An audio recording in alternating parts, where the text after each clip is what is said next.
மகாபிரிவாச்சரணம். ஸ்ரீ லலிதா ரகசிய சகஸ்ரநாமத்தில் வாக்தேவதைகள் நம்பிக்கையின் நாமங்களை சொல்லிக் கொண்டு வரும் பொழுது ராஜ்ய நிர்வாகம் செய்யக்கூடிய மகாராஜ்ஞியாக அவள் வீரா என்று பெயர் பெற்றவளாக இருக்கிறாள். அதனால் வீராயை என்று சொன்னார்கள். அடுத்தது இன்னும் அற்புதமான ஒரு நாமம். அவளை நாம் எப்படி வழிபட வேண்டும், அவள் எப்படி இருக்கிறாள், அவள் நமக்கு என்ன கொடுப்பாள் என்றெல்லாம் நிறைய நமக்கு கேள்விகள் இருக்கும் இல்லையா? அந்த கேள்விகளுக்கெல்லாம் ஒரு பதில் சொல்லக்கூடியதாக இருக்கக்கூடியது. ஓம் நைஷ்கர்ம்யாயை நமஹ. ஓம் நைஷ்கர்ம்யாயை நமஹ. அதாவது நைஷ்கர்ம்யா அப்படின்னு சொல்கிறோம். அதாவது கர்ம தொடர்பு அற்றவள். அதாவது கர்மம் அப்படின்னா என்ன? நாம் செய்யக்கூடிய செயல்கள், ஒரு காரியம் அப்படின்னு சொல்கிறோம். ஒரு செயல்கள் செய்தால் அதன் மூலமாக கண்டிப்பாக நமக்கு ஒரு பாவம் இல்லைன்னா புண்ணியம் வந்துதான் தீரும். இது யாருக்கு என்றால் மனிதர்களாகிய நமக்கு மட்டும்தான். ஆனால் இவள் அதையெல்லாம் தாண்டியவள் இல்லையா? காரிய காரண நிர்முக்தாவாக இருப்பவள். அவளுக்கு காரியமும் கிடையாது. அப்படி காரியத்தை செய்ய ஒரு காரணமும் தேட வேண்டியதில்லை. கிருஷ்ணர் அழகா சொல்லுவார், எனக்கு ஒரு காரியமும் காரணமும் கிடையாது அர்ஜுனா, இருந்தாலும் நான் செயலாற்றி கொண்டே இருக்கிறேன் அப்படி. அப்படித்தான் இவள் உலகத்தையே சுற்ற வைத்து கொண்டிருக்கிறாள். என்ன செய்தாலும், எத்தனை விஷயங்கள் செய்தாலும் இவளுக்கு இந்த பாவ புண்ணியங்கள் அண்ட முடியாதவளாக இருக்கிறாள். தாமரை இலை தண்ணீர் போல அவள் இருக்கிறாள் அப்படின்னு சொல்றாங்க. அது மட்டும் கிடையாது, அப்படி அவள் இருப்பதால் அவளை அண்டி நிற்கும் பக்தனுக்கும் நஷ்கம்யம் அப்படின்னு சொல்லக்கூடிய அந்த யோகத்தை சித்திக்க செய்பவளாக இருக்கிறாள்.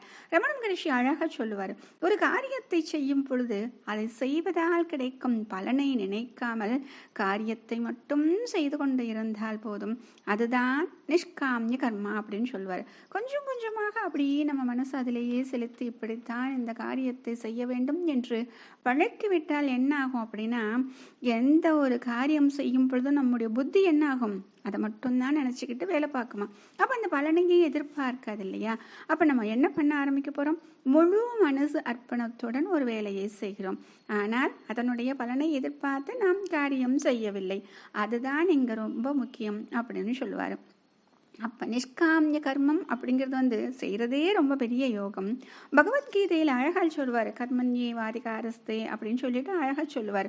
அதில் சொல்லும் பொழுது கர்மத்தையே செய், பலனை எதிர்பார்க்காதே அப்படின்னு சொல்லுவார். எல்லாவற்றையும் என்னிடம் ஒப்படைத்து விட அர்ஜுனா, என் ஒருவனையே சரணாகதி என்று நீ வந்துவிட்டால் நான் உனக்கு மோட்சத்தை தருகிறேன்.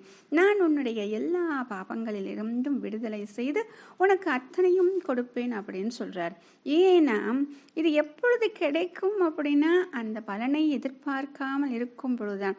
எப்பொழுது கொடுப்பார் அப்படின்னு நாம் தியாகம் செய்ய வேண்டும். என்ன தியாகம் செய்ய வேண்டும் அப்படின்னா, தர்ம வழியில் நாம் செய்யக்கூடிய செயல்கள் இருக்கு இல்லையா? அதில் வரும் பொழுது எல்லா தர்மங்களையும் எனக்காக நீ அர்ப்பணம் செய்துவிடு. புண்ணிய பலனை எதுவாக இருந்தாலும் ஈஸ்வர அர்ப்பணம் அப்படின்னு அர்ப்பணம் செய்துவிட்டால், நான் ஒருவனே என்று சரணாகதியாய் வந்துவிட்டால் அது போதும், உன்னை நான் பார்த்து கொள்கிறேன் அப்படின்னு கிருஷ்ணர் சொல்றார். ஆக அவர் வேறு கிடையாது, அம்பிகை வேறு கிடையாது இல்லையா? ஆக அம்பிகையும் அதுபோலத்தான் தன்னையே சரணம் என்று வந்தவர்களின் பாப புண்ணியத்தை இல்லாமல் ஆக்கிவிடுகிறார். அதனால தான் முக்தி ரூபிணி அப்படின்னு அவளுக்கு சொன்னோம் இல்லையா? ஆக இவளை நாம் அண்டி நிற்கும் போது நமக்கும் அந்த நைஷ்கம்யம் சித்திக்கிறது. கர்ம தொடர்புகள் அருந்து போகும். அதற்கு முதல் படியாக என்ன பண்ணணும் அப்படின்னா, பகவானுக்காகவே காரியத்தை செய்யும் மனதை அவள் அனுகிரகம் செய்வாள். அதைத்தான் இங்க சொல்லும் பொழுது ராஜ்ய நிர்வாகத்தில் இது எப்படி பொருந்தும் அப்படின்னு பார்த்தா, கர்மசு கௌசலம் அப்படின்னு பார்த்தோம். அழகாக அவள் நிர்வாகம் செய்கிறாளே, அவளை அண்டி இருக்கக்கூடிய அனைவரையும் ரட்சிப்பவளாக நஷ்கம்யாவாக செய்கிறாள். எந்த ஒரு புண்ணிய பாவம் தொடராதபடி ஈஸ்வரார்ப்பணமாகவே அவள் செய்து வருகிறாள். மகாபிரியவா சரணம்.